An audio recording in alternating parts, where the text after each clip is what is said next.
Welcome back to yet another historic Brawl deck. Today our commander is Judith, Carnage, Connoisseur.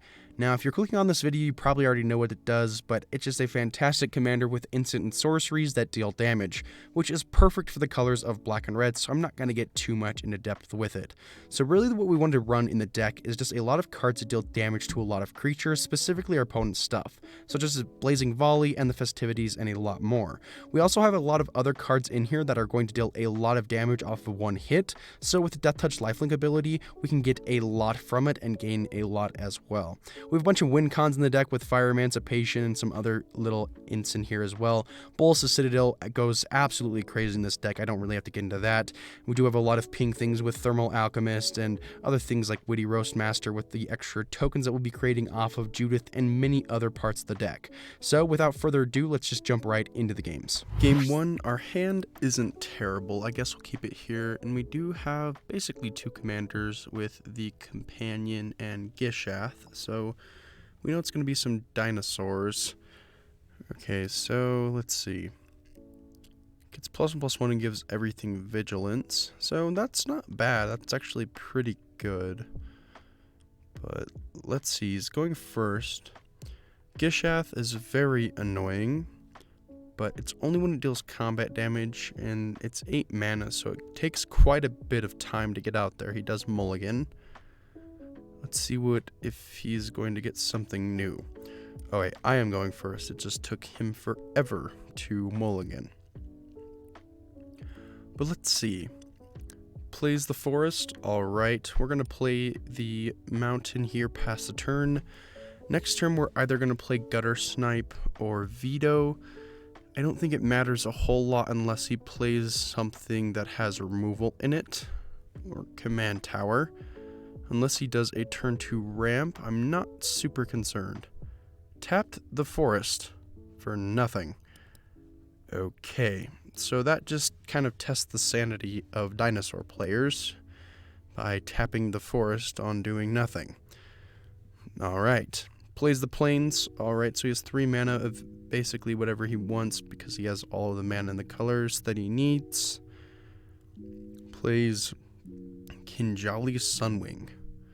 Oh, well that's awesome. Just slows down my deck quite a bit. We're going to play the Veto here.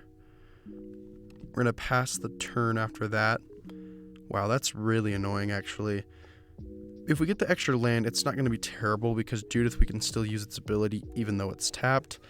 And besides, we're not going to do a whole lot even if it's just going to sit out there being tapped. Get the Arcane Signet, which is not bad. I think we're going to fast here. We're going to discard the Sanguine Bond because we already have the Veto out there. And we do need to cycle a little bit. We get a board wipe with Into the Fire, or a potential board wipe, I should say, with a Judith out there. So we get some extra mana with the Hulking Raptor, so it's just perfect for the deck. He has 6 mana, so in a couple of turns he's probably going to get his commander, knowing how dinosaurs get their ramp. Because, well, it's just replenishing itself. So he plays a land here. 7 mana to work with. Let's see what he ends up playing. No mountains, but the command tower can be a mountain. And that fixes that problem. So next turn he can have his commander out there if he needs, which he most likely will get. It does have haste too. Wow, that's a very, very annoying card. Migration Path. It's 2 basic land cards. So yeah, he has plenty of mana for his commander. He's probably going to swing in again, or just for the first time with the Kinjalis. Nope, doesn't. Interesting. Play the commander. We're going to pass the turn after that. Because there's no reason to attack in if all he's going to do is block and kill it. And Veto for later is going to be amazing. Now the issue is if he has a board wipe, or just some destruction of some sort. Okay, uses the Companion to get it back in the hand. Okay, swings in with the 7/6. I'm going to take the 7 because I know hopefully that I'll be able to gain it back later. He puts 1 on the battlefield, right? Or any number on the battlefield. Okay, so that's annoying, but we do have the specific removal for it. So we're going to do Radiating Lightning, target that. Judith, not Judith. Going to get the Death Touch on Lifelink going. So we're going to gain all of our life back that we lost due to the Gishath. Brings him down to 18. Perfect for us. He takes another 8. Thanks, Vito. And we're going to save the Ashnod's intervention for later because we'll be able to put it back in our hand in case he does kill our Judith. We're going to bring him down to 4 life, which is not happy, especially coming from a dinosaur player who taps their forest, the first thing that they do. Snow-covered plains. Plays the Gishath again. Okay, that's fine. So he's going to be able to swing in again, but it's not that big of a worry. Once again, we do have the nice Into the Fire.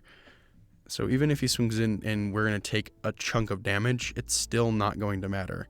He has to swing in order to get some more blockers because he doesn't want to take as much damage as he did last turn. However, with us, we do have quite a bit of stuff that's going to be very annoying for him to deal with. And yes, Kogla and Yadaro is extremely annoying, and that might be a very big issue. However, our Ashnod's intervention is going to protect it from getting killed, and from there, we're going to be able to get an imp. Now, this imp is going to kind of save us slightly, because if we can find a way to kill it, we're in very good hands.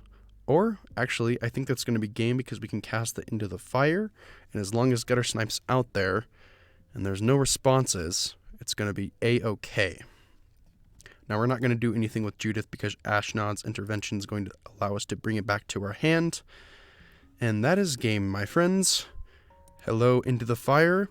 Hello, Gutter Snipe. And that was a great game 1, especially when you tap your forest to your first play. And now we're going to move on to game 2. Game 2, our hand is looking interesting. I'm going to have to mulligan because... Oh, okay. Thanks, Dark Ritual. Just sticking with me here. Let's hope that he doesn't do something stupid like tap his forest or any card turn 1 without playing anything. But the Dark Ritual is going to be very nice. All that we need is another land, and then we have our commander. We're going to play the Swamp, and then we're going to pass the turn after that. Going against, what is this? Oh, dwarfs, or gnomes, I should say, not dwarfs. There's a big difference there. Nampakal, so it kind of boosts him up. It's an interesting deck, to say the least. We could Dark Ritual here, but I see really no point when we can just wait and get our commander. Let's see, plays the Nampakal. Alright, so that's going to be slightly annoying for the future. He swings in, makes the gnome. We're going to take 1 damage from the gnome, and he boosts it up. Okay, there's the land that we need. Oh wait, that's not what we want to play. We want to play the mountain, and then the Dark Ritual, and then our commander. So next turn, we can probably do the Barrage of Boulders, because that's going to get rid of everything that's going to be potentially annoying.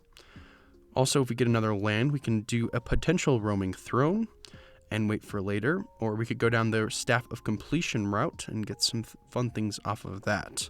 Just ends up what he does on his turn, basically. I'm just waiting to see if there's going to be any large issues. I know he's going to swing in with the Ornithopter of Paradise again just to get the extra gnome and boost the Nampakal out there. And the other thing is if he has a counterspell, like a Mana Tithe or Tybalt's Trickery, although very few people run those. So Impact Tremors is also going to be a big issue here. We're not going to take instead of taking 6, we're going to take 3 from the gnomes. We were going to take the 6. We're going to play the Barrage of Boulders here. We're going to give it Death Touch and Lifelink. So there goes all of his stuff. We go back up to 24. So although the Impact Tremors is annoying, it's still not impossible. And he decides to concede. So that was a very quick game 2. Moving on to game 3. Game 3, our hand is looking actually pretty good. So we're going to keep it here. The nice Veto for later. The Kessig for just some extra ping. And the Mind Stone for some extra mana. Going against Muldrotha. That's a fantastic commander. It does a lot of reoccurrence. And it can get out of hand very quickly if we do not respond to it. Now, it looks like he's deciding if he's going to mulligan, and he does decide to keep. We're going to play the swamp first, then pass the turn. Let's see what he ends up playing. Hopefully no one-drops, because, I mean, it gets really kind of annoying for us to deal with it. Okay, Soul Guide isn't bad. Blast Zone is a slight problem, but it's nothing that we can't handle. There we go, Mind Stone. Let's see if he's going to do anything off of the Mind Stone. Let's see what this does. Every non-land permanent with equal to the number of charge counters. Okay, so it just takes a second for it to get going. I wonder what he's trying to decide, unless he wants to sack it to exile each opponent's graveyard. That's all that he can do. And let's see, we're not a graveyard-based deck, so it's not that much of a card. Not much of a bad card. But he can get a draw off of it, so it's not that bad. We're going to play the other land into the veto. Any response for veto? Nothing. Perfect. And then we will pass the turn after that. Next turn, the Judith is going to come out here, so we can sack it to search for a basic land card. I mean, that's not bad. It's just kind of slow, especially if it just puts it into your hand. Gets a Liliana of the Last Hope, so make a sacrifice, right? We can make it get -2, -1 until the next turn, or his next turn, actually. Play the Mountain, play the Judith, and then we will pass after that. Unless he has another response with a Soul Guide Lantern. It doesn't take you that long to decide what you're going to do with nothing. And then we will pass the turn there. Next turn is going to be slightly interesting. It plays a sad robot.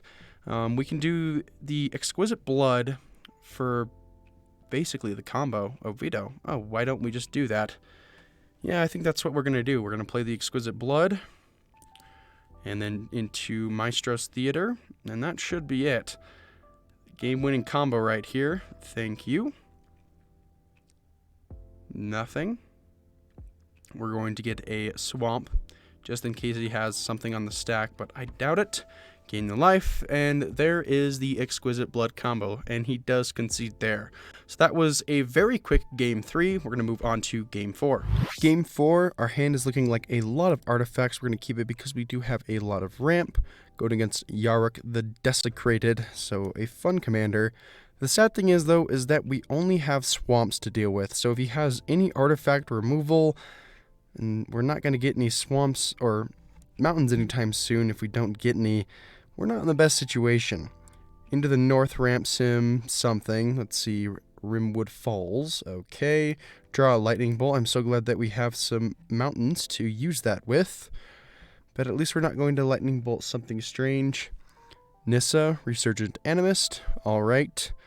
Plays an Ice Tunnel. So a lot of snowlands, interesting. Wonder what he has. Draw a Fabled Passage, which I guess we'll use here to get the mountain. And then we can also play the Worn Power Stone, which will be nice. I could have played the Roaming Throne, but I didn't really see much of a point in doing so since, well, it's Roaming Throne and it's not going to give me double triggers because Judith doesn't have an ETB.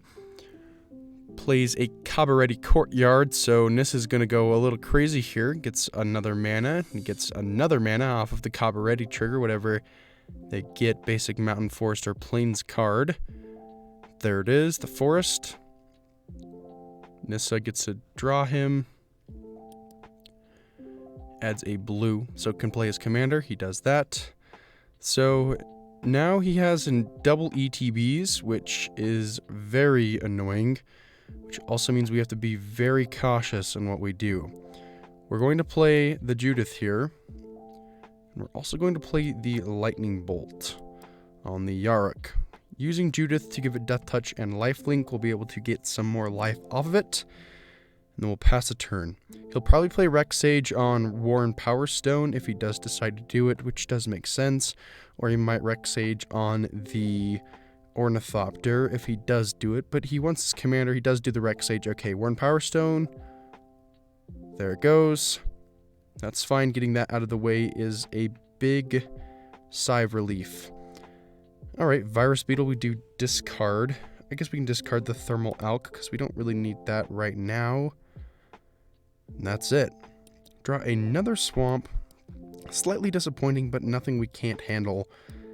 And I guess we'll also play the Smash to Dust here, dealing 1 damage to everything except our creatures. Give Death Touch lifelink, kill all of his stuff. Now we're ahead a little bit. We're going to go and swing in with a 3-4. No reason to swing in with a 0-2 flyer, as it doesn't have anything boosting it. Is there going to be anything else played? Hopefully no commander. I mean, he can play it, which is what he does, which I guess is fine. We'll draw with staff at the end step. Actually, we'll just do it right now so we can dig a little further. Cavern of Souls and another land.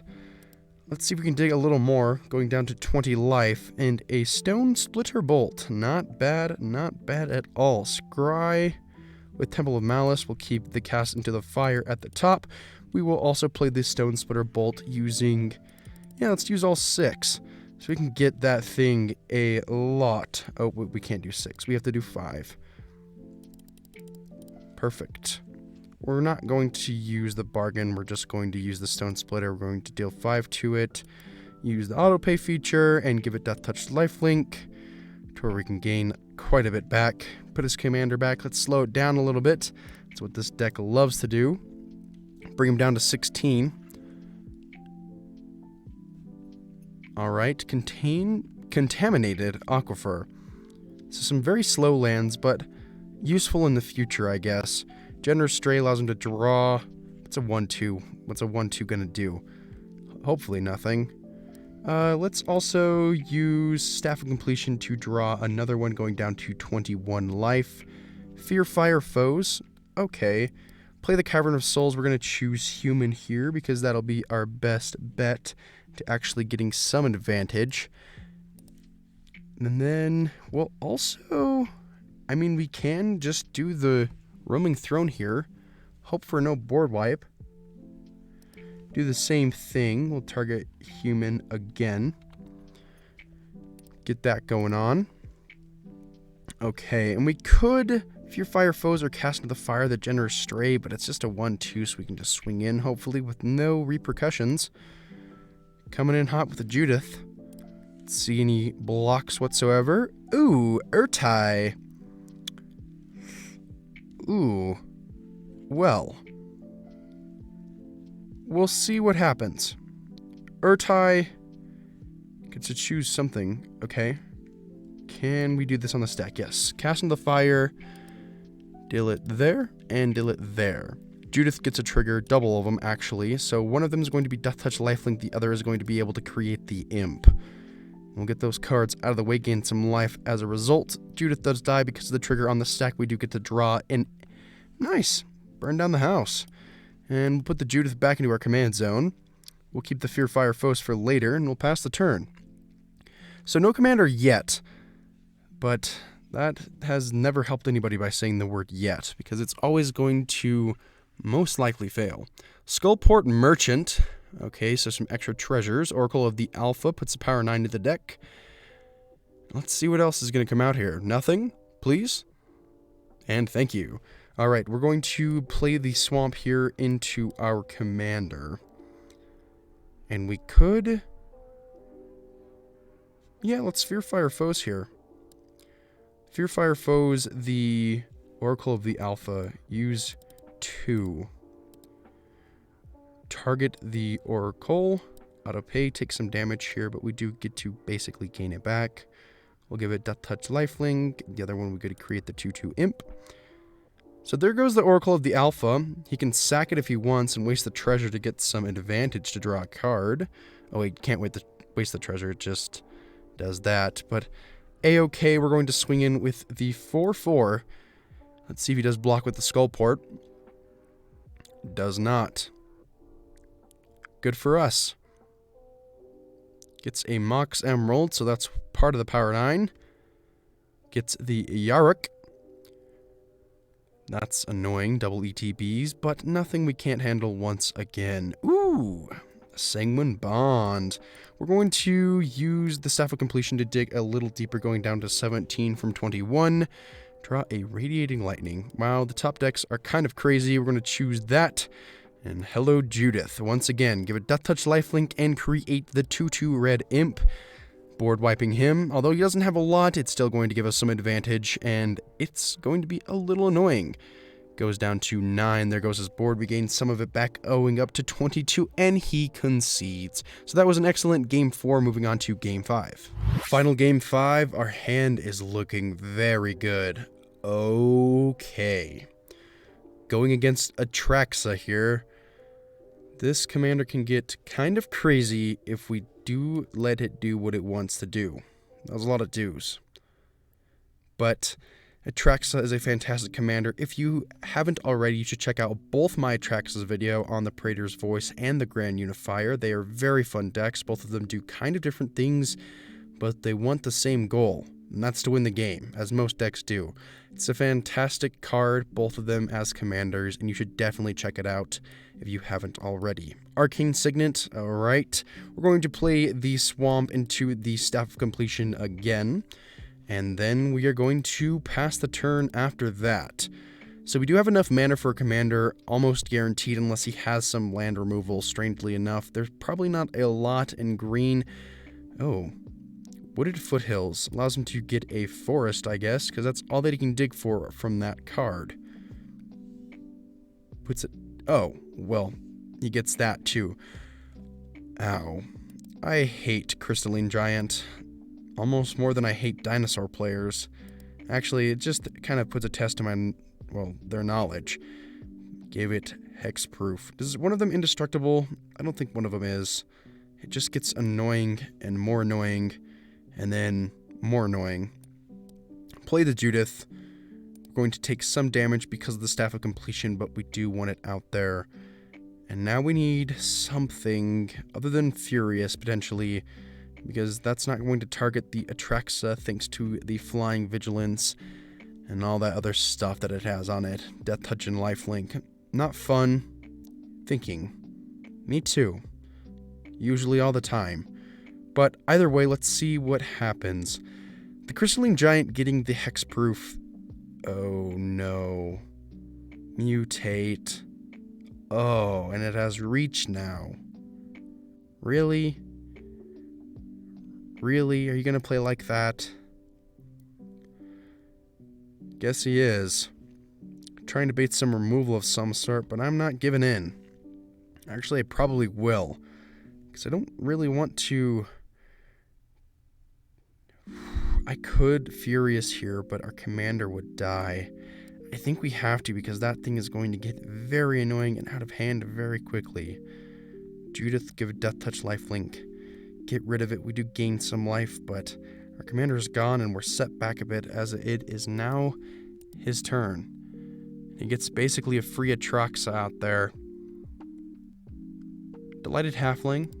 Alright. Is Atraxa? Hello. No counters so far, though, other than the Crystalline Giant, which is really nice. Proliferates, gets nothing. Perfect for us. Play the land. We could play our commander, but I have to meet Hook here for 4. Not 5, just 4. And we'll do that. No response. Perfect. There goes the board. We're in a better position than we were last turn. However, once again, because Atraxa is relatively cheap, generally speaking for commanders, he can just get it back out there if he really wants to. Scoot Swarm. Hi, buddy. How's it been? It does create the 1/1s, but we do have stuff like this that just get rid of 1/1s. Windswept Heath, allowing to dig a little more, so he's going to have 4 Scoot Swarms out there, which I don't really want to deal with.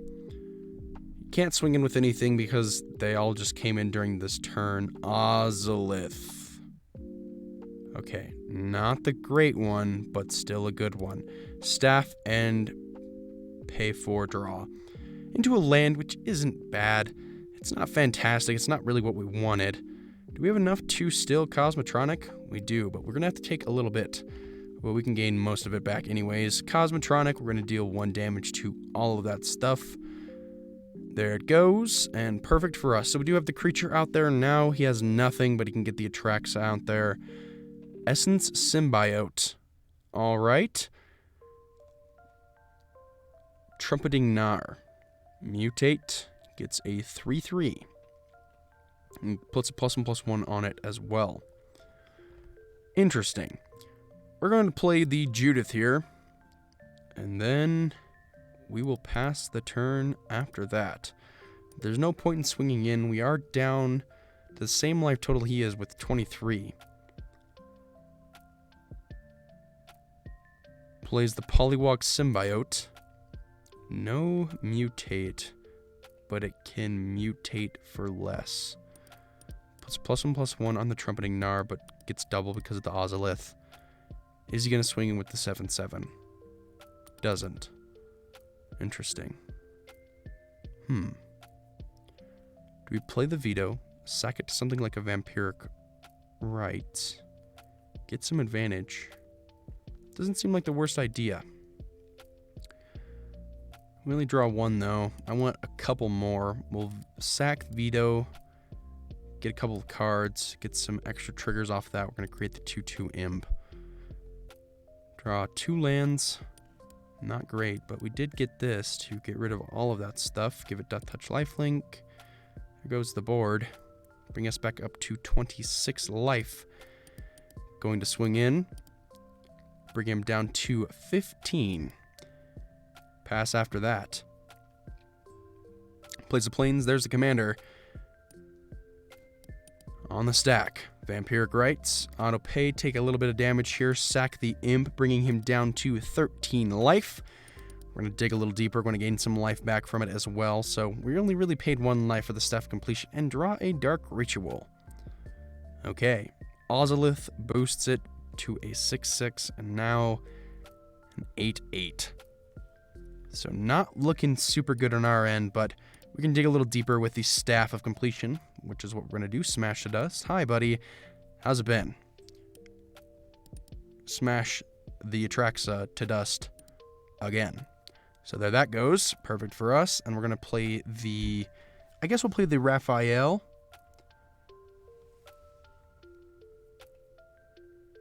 Yeah, we'll play the Raphael out there. Why not? Get some extra stuff going on.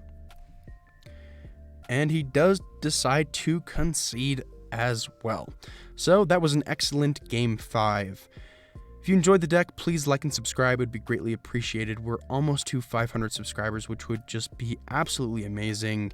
And yeah, there will be a deck list in the description. And thank you for watching once again.